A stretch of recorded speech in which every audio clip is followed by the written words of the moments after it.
the potential we have on this planet is exactly equal to the existential threat that we've created as our human species has seen itself separate from nature.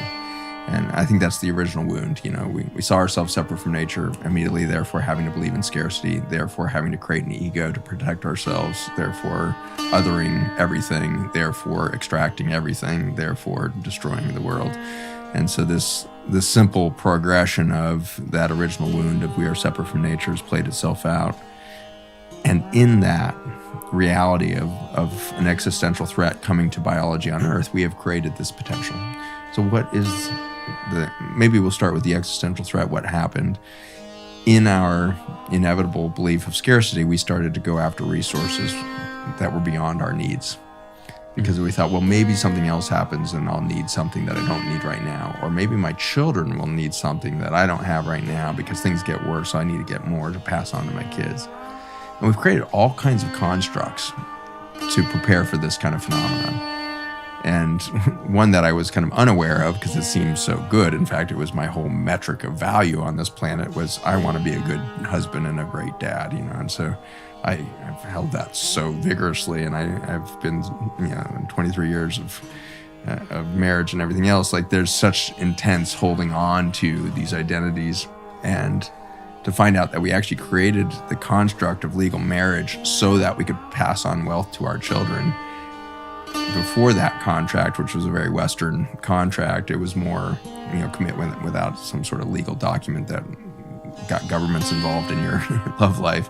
It was a familial contract back in the day that was a lot more about, let's build a home together, let's build this nurture. And already it had a capacity for extraction and all that. But I think when we took it to this legal document that was about passing on the paternal name rather than the maternal name, which was historically much more accurate to most, indigenous peoples, that patriarchal shift to I want to make sure my wealth is passed down through my male line, and therefore we're going to create this construct where women are owned through this marriage construct and lose their identity in this marriage construct. So this patriarchal Western view of it is just one of the many things. And I think you could point to education same way. I think you could point to our economic system and find different realities. Oh my gosh, it was out of this belief that there wouldn't be enough for our children that we created all these constructs to be able to extract more than we could ever need, And now in the last 2 years, we created more billionaires than ever in history at the cost of 300 million new families in poverty. And so never before have we demonstrated so well that our pendulum is swinging so hard to this scarcity model that, $1 billion, $1,000 million, nobody can spend that much money on providing for themselves or their family. It's absolutely impossible. And so we've taken this to such an extreme abstraction of need. And then you see billionaires committing suicide for a lack of self-worth. It's like, wow, a lack of self-worth and $1 billion of energy in the bank. Where did we go so wrong? So we did this in every aspect, from relationships to economics to our sociopolitics, built around the scarcity model. And in our constant separation from nature, and as that pendulum swung, we became that existential threat, and the extinction that you mentioned, becomes real. So we're in the middle of the 6th great extinction, and it turns out this extinction is being caused for the exact same reason the last one was caused. 55 million years ago, we see a vast extinction event. 90% of life on Earth disappears in a matter of months or years. And what we find in the fossil record is this huge layer of dust that settled on all of the soils of the Earth and choked out the respiratory function of the soils.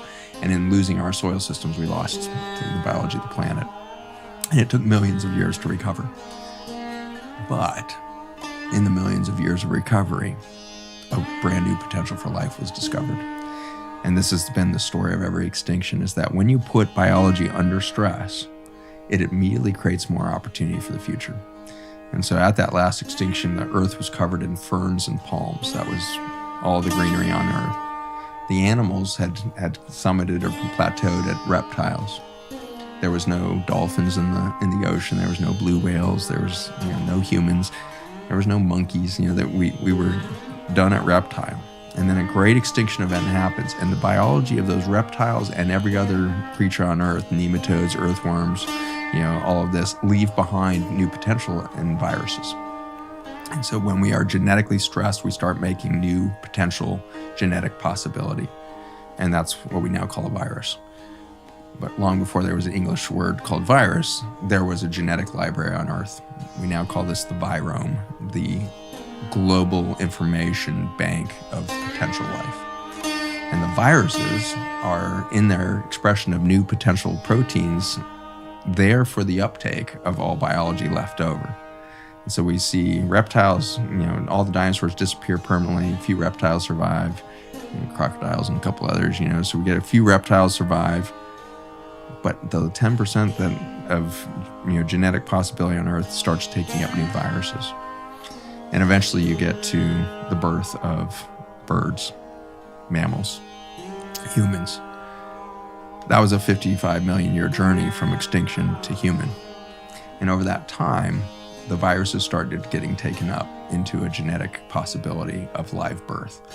And so it's so beautiful that the human genome, my genome, is about 19,800 genes, which is a very tiny number, because I have over 400,000 proteins that are made by those 19,000 genes. And the old model from Watson and Crick was that one DNA strand called a gene would go in and make one protein. Now we know one gene can make over 200 different proteins depending on the environment. And so the genetic code you inherit from your parents is just the possibility of who you become. Who you become is coded by the breath you take. And this is why I believe things like astrology are so powerful, is it's literally the energetic environment you're born into that then demonstrates or creates the actual life from that potential template of the genome. But as we dive into Zach's 19,800 genes, you find out that 55% of those 19,000 are direct viral inserts into the genetic code. 8% of those are retroviruses like HIV. And so here we are in modern medicine demonizing the very genetic language that makes life in its many forms possible. And if there's anything we learned from 4 billion years on Earth, it's that nature is pressing for biodiversity and adaptation is its code. The result of biodiversification is more adaptation, and it's this feedback loop. Oh my gosh, we got more adaptation because we developed viruses 3 billion years ago. So suddenly everything started accelerating. Before that, we just had to share genes by touching each other. Suddenly we could send genes long distance, and then everything kind of burst. And so we went from, it took 1 billion years to get the first fungi, and then suddenly we get viruses, and in the next billion years we get all kinds of multicellular life, and life just kind of goes berserk. And so the ability to communicate over distance was the breakthrough for biology, and they did it through the viruses. And so here we are as a recent expression of Mother Nature. And we did that through the accumulation of 55 million years from last extinction, 4 billion from creation of the planet. We are well into this, beauty experiment that is life on Earth. And right now we're representing kind of one of the most extraordinary central processing units that biology has ever created. The most genetically pliable. We're more plastic than any other species out there in our genetic code. We can absorb more information than any other single species has ever done. And we have the neural system to collect information energetically or neurologically from more species than any other that's existed. And we do that through our colon. And so our colon is more biodiverse than any other piece of nature in the universe, as far as we know. So, we are so intelligent for the amount of information we can take in. And we do that through a very unique colon that is, has more neurologic connection than any other, and has a very specific anatomy to it that allows for more biodiversity to occur there. And so we are ultimately, to date, the highest expression of planet Earth's entire intelligence in a single species. And for that, we became the existential threat that would create the sixth extinction, because for all of our intelligence, we had this original wound of scarcity and separation. So what happened is that we perfected stress on Earth. We figured out how to destroy her soil, her water, her air. And so last extinction, killed our topsoils and then everything disappears. This one we started a couple hundred years ago with really aggressive, but a couple thousand years ago began the process of destroying Earth's soils. And the first effort towards that was North Africa. And so Egypt and the modern Egyptian group about 5,000 years ago, and then the Roman Empire about 2,000 years ago destroyed the soil system of North Africa and it became the largest desert in the world. Previous to the Romans, it was the largest rainforest in the world. Roman history tells us that the Roman soldiers could march from one side of North Africa to the other without never seeing the sun because the tree canopy was so complete. And now there's not a tree in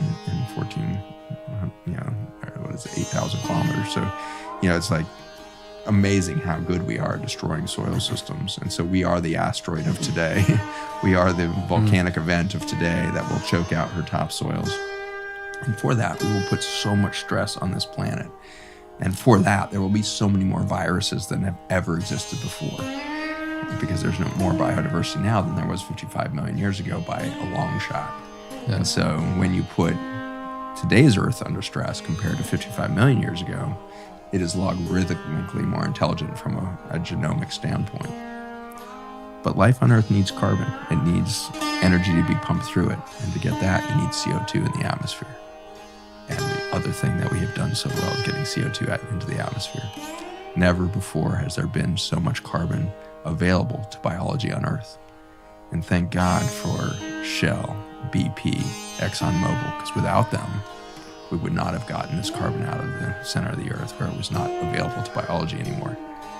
So for the first time in a biology of 4 billion years, for the first time we have all of the Earth's carbon, 96% of it probably, available for life. And so we have more fuel for the biology of this planet to take off and more genetic potential than ever before. And every extinction has led to a more beautiful planet. You go from ferns and palms to wildflowers, deciduous trees. You go from reptiles to birds to mammals. You got blue whales swimming through the ocean today whose call to their child nearby will wrap the earth 5 times before that call dissipates. There's a vibrational experience on this earth that has never existed before, that is now queued up with more genetic potential and more carbon fuel for life to explode on this planet than ever before. This earth in a few million years is going to have the most extraordinary intelligence on it. And that could happen in 200 years if we stop the extinction now and state of play.